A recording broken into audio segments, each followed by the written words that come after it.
Después de analizar el reporte anual 2014 de Wet Gile Kruis, está preocupante el crecimiento de cifras de maleza crónico en las islas, para lo que se trata, nos grandes. Wet Gile Kruis está analizando cifras y está dando un pronóstico de 2015. Vamos preparando com Aruba, está virando grande. Está algo bonita, não sei muito como diz vergrijst, pero esse tem seu custo baixo bonito.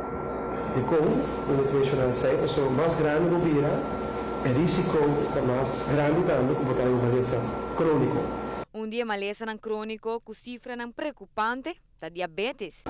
Menino você lançar com Aruba, sua cifra com o qual diabetes dá bastante alto, nós estamos prognosticando de 2%, se me tem cifras de ACV, mas nós mesmos, diga que ele está aqui mais, com 12%, nós estamos calculando 18% cada.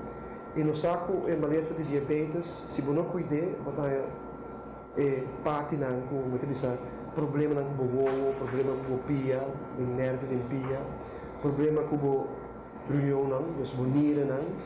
E esse também está ribado por problema com o coração e provavelmente se você não cuida do corpo vai ataque cerebral. Então você sabe que não tem par de complicações de uma maleza diabetes com o ribado na complicação se você não cuida. Pese a lo que o Wet Gile Kruis está enfocado para para tour seja preventivo e viva uma vida saudável. Vida saudável também 30 minutos cada dia.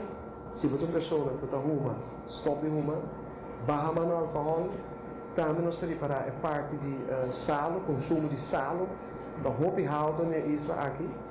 E nós temos barra mano de sal também, suco também. Então, suco, sal e vet, de 3 produtos que riba nós na maleza crônico.